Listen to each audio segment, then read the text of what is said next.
Get the latest Impact Podcast right into your inbox each week.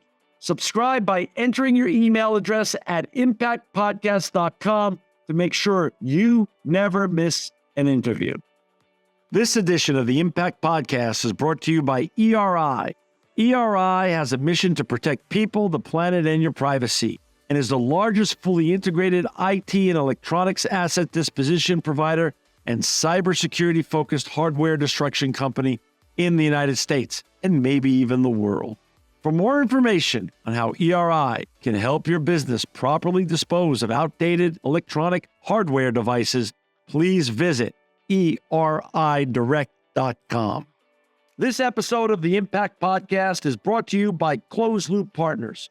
Closed Loop Partners is a leading circular economy investor in the United States with an extensive network of Fortune 500 corporate investors, family offices, institutional investors, industry experts, and impact partners. Closed Loop's platform spans the arc of capital from venture capital to private equity, bridging gaps and fostering synergies to scale the circular economy. To find Closed Loop Partners, please go to www.closedlooppartners.com.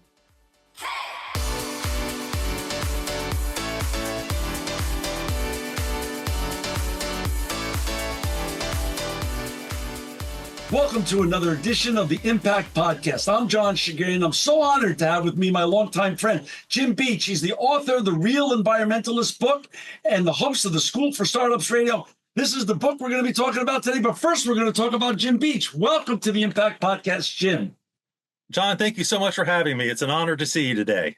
Yeah, it's an honor to have you on, and we've known each other quite some time, and I'm just thankful that you're here with us today because this new book that you've written is really, really important stuff. But before we talk about the Real Environmentalist, and people could go to realenvironmentalist.com to check out more about this book and the content of it. Jim, talk a little bit about you. You're on this fascinating impact journey of influencing, young entrepreneurs and actually budding entrepreneurs around the world. How'd you get on this great journey that you're on? And then we're going to talk about the book a little bit. Well, I started off thinking that I was going to be the CEO of Coca-Cola. That was my lifelong dream as an Atlantan. I have a picture of me drinking a Coke when I was 4 months old and holding onto the bottle with both hands. So I loved Coke, and I worked for Coca-Cola in Japan and saved them $1 billion over 10 years with one of my projects, and came back to Atlanta thinking that I would get a permanent job in Atlanta, and they invited me to leave. And they had two big guys escort me out of the building all the way to my car and made sure that I actually left the premises. So they told me that I don't play well with others and I should go be an entrepreneur. And I had never thought of that. I was entirely a corporate guy and, was dreaming of Coca-Cola. And so at 23, my life was shattered and I had no idea what I wanted to do. And I had a long discussion with a father figure. And he said, I thought you always wanted to be an architect. So I decided that he was right and I should try to go to architecture school. But my parents were not very supportive and they said, you can do that, but you have to support yourself. So I made a list of summertime businesses that I could run during the summer and then go to school during the winter. And, landscaping, pool cleaning, summer camps. And Sure. I decided on summer camps. So when I was 24, I started a summer camp at Stanford and MIT, and we grew that in 7 years to 89 locations: Stanford, MIT, Georgetown, UCLA, SMU, Emory, Sorbonne, Cambridge, Oxford, all over, and had a huge success. Grew that to 700 employees and sold it when I 31 and became a university professor with a small P, non-PhD professor, teaching entrepreneurship. And one of my classes, I got into a little bit of an argument. Oh, this is hard. No, it's easy. Anyone could be an entrepreneur, and it's hard. We were arguing. And so I made a bet that I could start a business that semester, repay all the startup capital that semester, and make it cash flow positive. And the class got to choose the country and the industry that I would start the business in. And this was right after 9/11. So they said I had to start a Pakistani furniture company. And we actually succeeded. I won the bet, and you can go to my LinkedIn profile and scroll to the very bottom and see the chairs that we developed. We took Killam carpets, Persian rugs, 100-year-old rugs that we could buy for pennies in a local marketplace in Pakistan, Pakistan and turned them into high-end American furniture. A chair would cost $2,000. I made that same bet 12 semesters in a row and won the bet 12 semesters in a row. And an Atlanta newspaper reporter heard that story and said, that should be a book. And I said, I'll make you a bet. If you find a publisher, I'll write the book. Well, a week later, we had a deal with McGraw-Hill. We sent one letter, one page, and 1 week later, we had a deal with the most prestigious company, McGraw-Hill. And that book sold very, very well, has 140 reviews on Amazon. And I started doing a lot of radio and podcasts to promote it. And eventually, I was offered a podcast on an internet broadcast channel and did that for a while. And eventually that turned into a real radio station. And now we're up to 100 radio stations 5 days a week, broadcasting anything about entrepreneurship that we can think of: creativity, funding, HR, how to get ideas, how to have an entrepreneurial divorce, how to raise entrepreneur kids, anything that we talk about. And you were on the show about 2 years ago and had a great conversation. And I appreciate that. And during the course of one of my interviews, I ran across an amazing guy named Wayne Elliott and was blown away by his career. He is the world's largest ISO certified ship recycler. So he buys aircraft carriers and reduces them down to their individual small parts so that the entire thing can be recycled. And he can recycle 99% of an aircraft carrier, except he couldn't recycle the batteries. So he spent 20 years and 20 million of his own dollars figuring out how to recycle batteries, alkaline batteries. And he invented that and just sold that business to BlackRock. But they were able to get the recycling rate in Canada up to 97% for batteries. Here in the United States, we're still at 0% battery recycling. But in Canada, every store, every Home Depot, every grocery store has a big orange box, and you drop your batteries in there, and they recycle those. And, it's a very successful, great thing for the environment. So I said, Wayne, I want to write a book about you. You're a fascinating guy. You deserve to be a little better known. Let me write a book. And as I started writing the book, John, I realized that he represented an entire class of people. There are hundreds of for-profit capitalist entrepreneurs out there that are starting businesses to do nothing but solve environmental problems. These are entrepreneurs that are obsessed with some facet of the environment, and they're making incredible strides to solve the environmental problems. And so after I interviewed several of them and started writing the book, I don't lose sleep about the climate change anymore. I'm no longer afraid of it. It's still a huge issue, and I still believe that we need to combat it as aggressively as possible. But you tell me an environmental problem, and I'll introduce you to the person solving that problem today, now. And they're doing it without government help. They're not out there fighting for, funds from the government. They're not trying to get grants and that kind of stuff. They're out there raising money in the traditional VC market or just bootstrapping the business and doing all of the for-profit things that we teach in entrepreneurship: finding a market, finding a niche, finding paying customers, all of the things that we talk about in generic entrepreneurship, they're now doing to solve environmental problems. So it's a very upbeat, very happy book. I'm not afraid of the environment anymore. We still need to take care of it and we need to conserve it, but it's not going to kill us. That's so good. What a journey, but you just brought up such a fascinating and important point, Jim. Imagine you're covering in this book, in this great book, The Real Environmentalists, the Wayne Elliott. I've never even heard of Wayne Elliott until this book, until you brought him up and until you sent me this book as a pre-read before this show. So to me, I love that you're covering all these environmental heroes that they've never been on CNBC, CNN, Bloomberg, Wall Street Journal, NYT. So it's so great that someone like you gets to champion them, because we need more of them. We just need more of them. So I love the story, and you're still doing your podcast and radio show, focusing on entrepreneurs who solve problems and really make the world a better place from a capitalist standpoint. Exactly. Yes. We're still doing the radio show 5 days a week. We actually have 2 versions of it. So we're out there in a short version and a long version, interviewing amazing entrepreneurs. And you're right. We did discover some other great environmental entrepreneurs along the way. As a matter of fact, we have an appendix in the book that lists 216 other American for-profit environmental companies. And we show you what they're doing, what their cause is about. And so I'm quite literal when I say, you tell me an environmental problem and I will introduce you to the person solving that problem. It's in the chapter, it's in the appendix of the book. And so I've already researched it.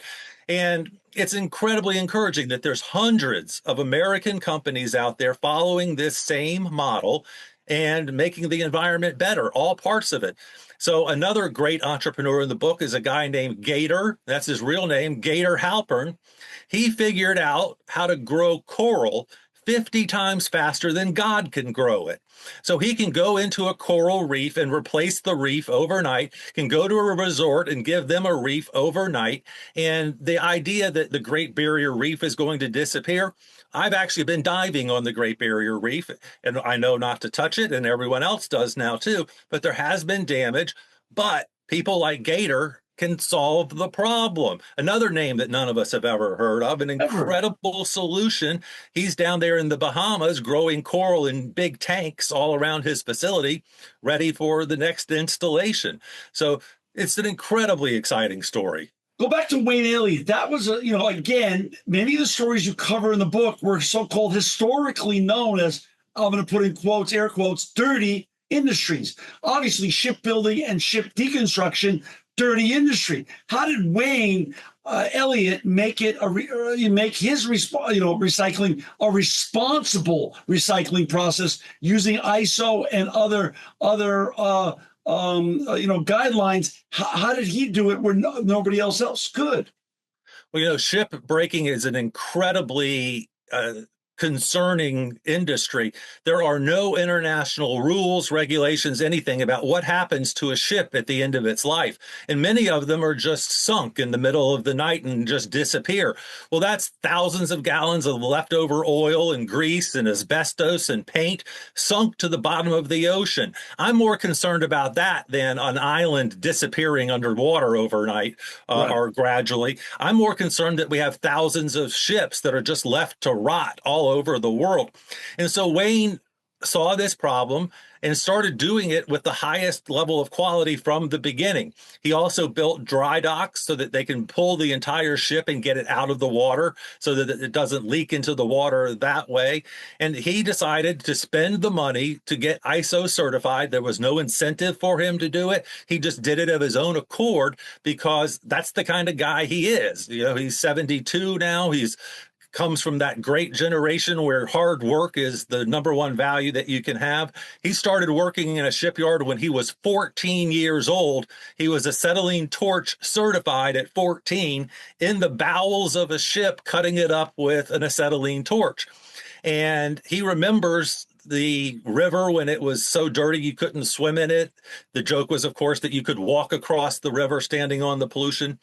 He remembers when the factories there in the Great Lakes area would release all of their toxins and they would just stand there and watch it pour into the lake. And he was disgusted by it. And so he's lived his entire life devoted to an entrepreneurship that's going to solve environmental problems, even when he's not required to, not incentivized, and there's nothing, causing him to do it except his own good character. Wow. And then when did he start on his journey to recycle lithium-ion batteries? About 25 years ago, and it took him 20 years to get the process perfected. It's very, very dangerous. That kind of stuff can burn through a concrete floor and leave a 4-foot hole in the bottom. And so how do you deal with thousands of those in a responsible way? You have to figure out what to do with the elements that come out of the battery and all of the chemicals and stuff. So he spent $20 million figuring out how to do this. All of his family told him that he was crazy and wasting money, but he persevered and was able to have a solution about 5 years ago and was able to sell the company pretty quickly to BlackRock, and you don't get any more prestigious than that. And they saw the value in it. They see the value in taking this worldwide and forcing other governments to mandate it as well. A bunch of legislators from California were just up visiting him a couple of months ago, and they're at 0.1% in California battery recycling. And he's working with them now to help bring that to California as well.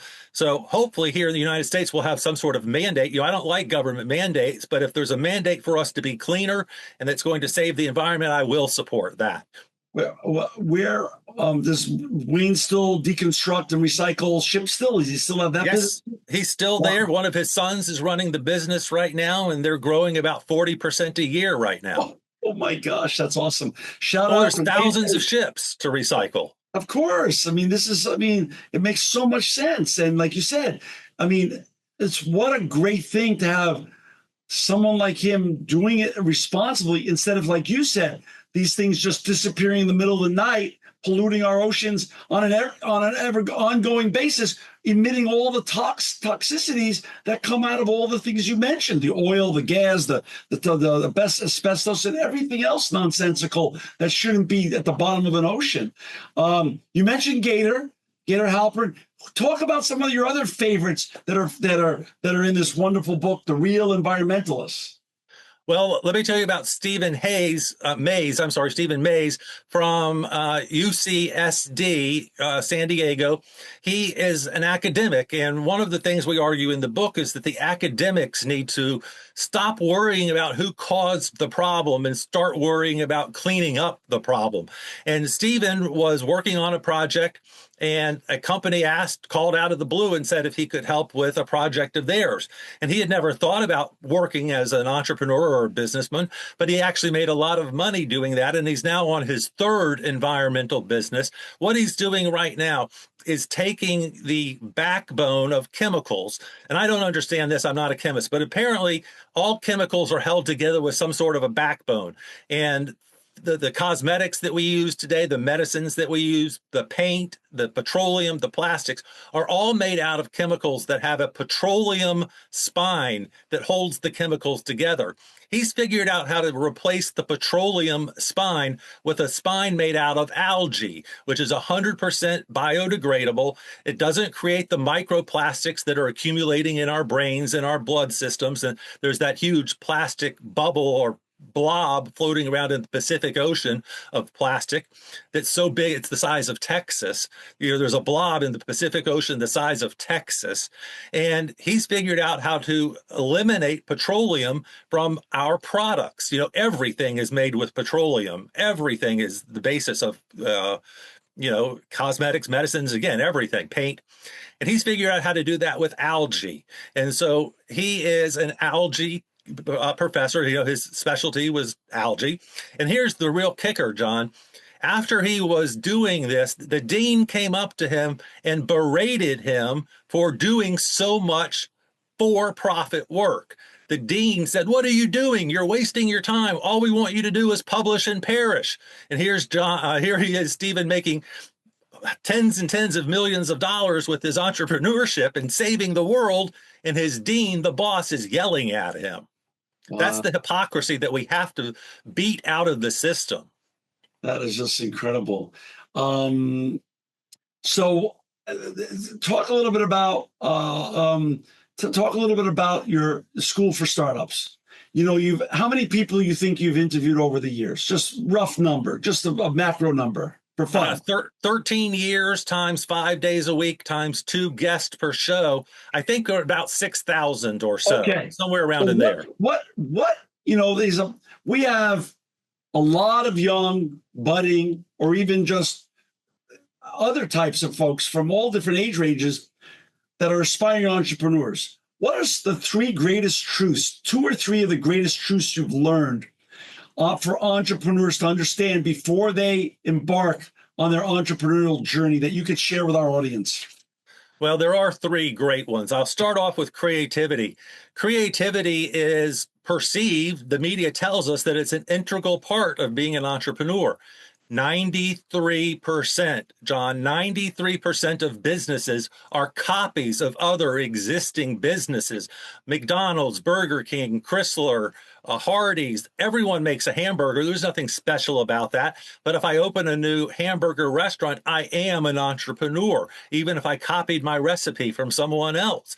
So I don't believe that creativity is a defining feature of an entrepreneur. I think that copying, borrowing, and stealing without morally stealing someone's copyright, trademarks, or patents, that's what an entrepreneur does. They see a great idea and they say, I could do that better than that other company. So the computer camp that I started in my 20s, we were at Stanford and MIT, like I said. Our competitor was at Clar Crest Resort in Connecticut. Do you remember the movie Dirty Dancing? Yeah, of course. Yeah. Imagine that place aged 30 years and then put a computer camp in the middle of it versus my camp at Stanford. John, where do you want your grandkids to go? To Stanford, MIT, or to the Clar Crest Resort in Connecticut? They're going It to is Stanford. beautiful. They're going to Stanford. They're going to Stanford, Jim. They're going to be in your camp. So I copied my idea, 100% copied it. We just did it better than them. Number two, risk. I do not believe in risk. I started that business for under $1,000. I've interviewed people who have started any business that you can think of, restaurants, production companies, anything, for under $5,000. You can test any idea for under $5,000. So this idea, I'm going to double mortgage the house and all of that, I think that's just crazy. And that's bringing risk upon yourself that you don't need. So I'm 100% opposed to risk. I think serial entrepreneurs are the people that find out how to reduce the risk, pre-sell the item, start up with zero money, whatever, so that there's zero risk in their startup. So if you're over $5,000, I don't know that I can help you. You've already wasted a bunch of money. Stop. My favorite or my least favorite thing on earth is when I meet a young entrepreneur who's excited about starting a business. They don't know what the business yet, John, but they already have office space, a secretary, and a shirt with their logo on it. What the hell? They don't have revenue yet. How can you have office space if you don't have revenue? That's $5,000 out of your pocket a month. And a secretary? That's just ridiculous. So risk is something that I'm trying to eliminate. I don't like risk. I'm not a bungee jumper. I'm not a helicopter pilot. I don't want risk in my life. And I just try to avoid it at all costs. Number three, passion. Entrepreneurs do not need to be passionate about the business. They just need to like it more than the job they have now. I think it's, again, the media has convinced us that you have to be passionate about your business. I have sold purses. I have sold jackets. I have sold furniture. I have sold lots of stuff that I would never use in my own house or wear, but it still sold. Other people liked it. I was not passionate about it. If you are passionate about your business, that's icing on the cake. You're just doubly lucky. Not only do you not work for the man, but you're also passionate about it. And that's a double win. I didn't develop my passion for my computer business until I had moms writing letters saying, my daughter hadn't laughed in 2 years, and now she comes home and has a best friend, and she's as happy as could be. Now I'm passionate about that business, but I wasn't before I started getting letters like that, before we realized that we were saving children's lives and making unhappy children happy for the first time. And that became our value proposition. And that's what we told mom when she called. Mom, is your kid happy? And she would very slowly, sheepishly say, no, they're not happy. And then we would say, well, our environment is designed to make them happy. And I'm very passionate about that. I'm also passionate about this message and the environmentalists that I'm talking about. But John, I really like you, but I'd rather be at Disney with you and your kids and your grandkids. I'd rather be sailing across the ocean. I'd rather be going down the Colorado River. I love what I do, but it's not the most important thing in my life.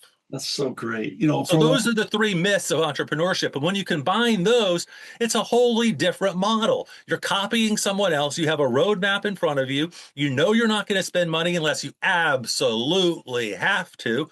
And you're going to realize that you can be passionate about your hobby, and that's good enough. I love woodworking. I'm a woodworker, but I'm really bad at it. So there's no way I could make a living doing it. But the more money I make, every time I make more money, that's another week at woodworking school in Maine.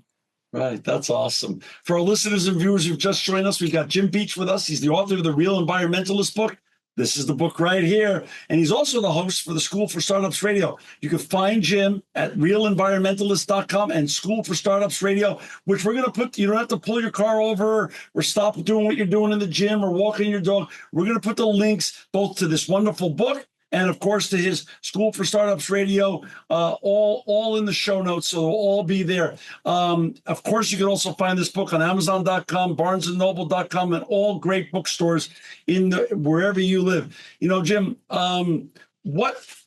taking your School for Startups and now this wonderful book, what do you want to do next? Like, what's the next thing? You're still young. You still got tons of energy. You're still at it. The world has changed since we were little kids. When you look at Warren Buffett, still, arguably the number one investor in the world at 93 or 94 years old, and now the richest guy in the world, Larry Ellison, at 81 years old. And he looks amazing, and he's got tons of energy, and he's continually evolved his wonderful brand to now becoming one of the wealthiest, if not the wealthiest guy in the world. This is an ongoing theme. It's no longer 62 and go peace out. What are you going to do?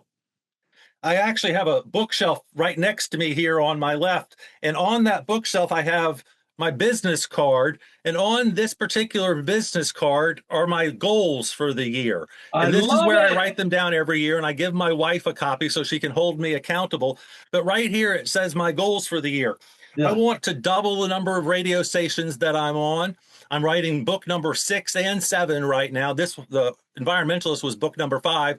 I'm writing a book on the deep state right now, a fiction, the little plaything that's just a fun idea, will be book number 6. And I'm writing book number 7 about personality right now as well.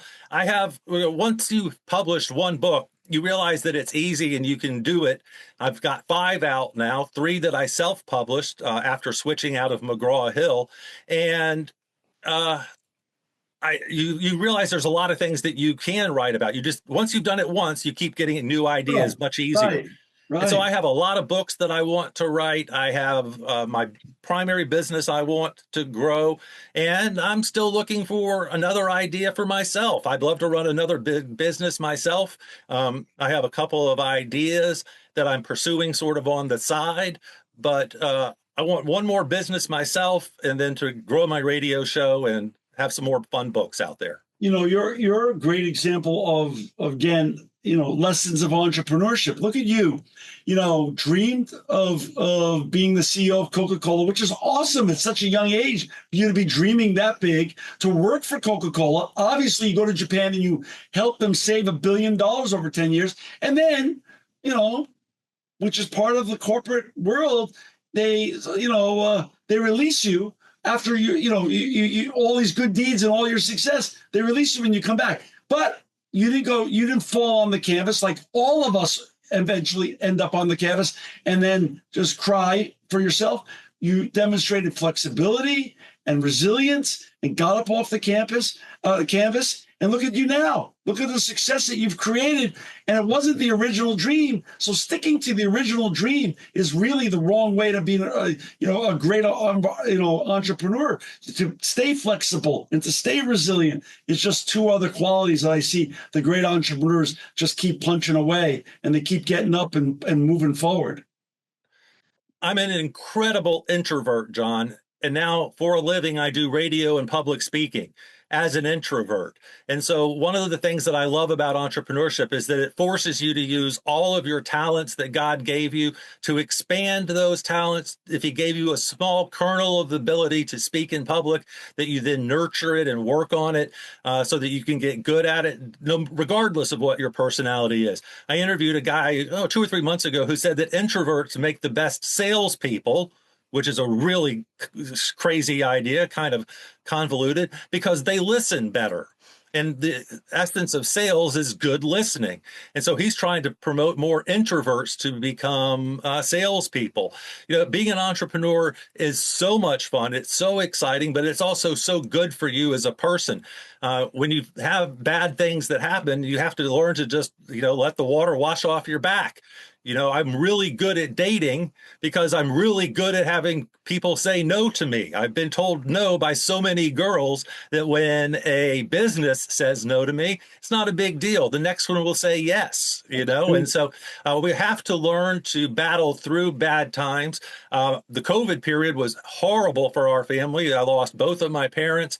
I had a little legal trouble that we all entrepreneurs end up every once in a while. That's gone now, thank God. But it's hard to be an entrepreneur, but it's worth it. It really is worth it. So go copy someone's idea and spend a little bit of money to get it up and running and go have some fun, make the world better. So funny you said that. I was just listening to Mark Cuban the other day talk about entrepreneurship, and he then paraphrased or quoted directly Steve Jobs. And Steve Jobs' quote that he actually said was, "Everything's a remix, man. Everything's a remix. There's really nothing new." And that's what you said is so gosh darn true, and is really great. Any other stories you want to share from this great book before I let you go today? Is there any other great, wonderful highlights you want people to? What do you want them to walk away? They read the book. And this is a quick read, by the way. I read this in one evening, so our listeners and viewers can read this in one evening or a couple of afternoons. What do you want them to take away after they read this wonderful book, The Real Environmentalists? I want them to become part of the solution where they tell their government, no, we don't need the government involved in this. I want them to go out and encourage entrepreneurs to start a business. I want them to invest in entrepreneurial ideas that they hear about, environmental ideas and particularly. And I want people, you see people on YouTube and stuff, John, who say, I'm not going to have children because of the environmental crisis. That's just the dumbest thing I've ever heard. I have 4 children. They're the greatest part of my life. Don't let something worry you so much that you skip out on the best parts of life. Go have children. The world is not going to end. We are not going to die of the environmental crisis in our lifetimes. As a matter of fact, in our lifetime, the world has become infinitely cleaner than when I was born. In the 60s, the rivers, the air was much dirtier. We're actually getting cleaner, John. The world is getting cleaner, and that's what wealth allows us to do. The more money we make, the cleaner that we can get. Why is Western Europe so clean? It's because they've had a lot of time and a lot of money to clean it up. And who is the people that produce the emissions and the fires? It's unfortunately the people who don't have as much money. They're where some of the environmental problems stop. We need to help those people have the money so that they don't need to burn their excrement or animal excrement to have a fire at night. We need to have water in all of India. Lots of China still needs electricity, and when we bring water and electricity to a place, they're going to get cleaner. And so the number one thing we can do, grow the economy without the government getting in the way, and let us entrepreneurs go solve the problems. I love it. Jim, what I've realized over the years with you is the world just needs more Jim Beaches. That's what we really. That's too kind. Thank you so much. Well, it's true. And I love what you're doing with the School for Startups Radio. I think it's one of the most important type of platforms we need because the world does need more entrepreneurs. We do need more solution makers.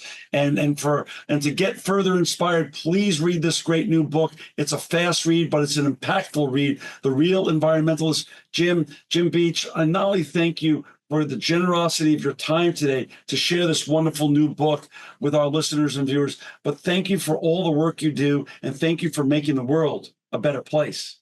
John, you're too kind. Thank you for saying all that. It makes me feel good. This edition of the Impact Podcast is brought to you by Engage. Engage is a digital booking platform revolutionizing the talent booking industry. With thousands of athletes, celebrities, entrepreneurs, and business leaders, Engage is the go-to spot for booking talent, for speeches, custom experiences, live streams, and much more. For more information on Engage or to book talent today, visit letsengage.com. This edition of the Impact Podcast is brought to you by ERI. ERI has a mission to protect people, the planet, and your privacy, and is the largest fully integrated IT and electronics asset disposition provider and cybersecurity-focused hardware destruction company in the United States and maybe even the world. For more information on how ERI can help your business properly dispose of outdated electronic hardware devices, please visit DERI direct.com.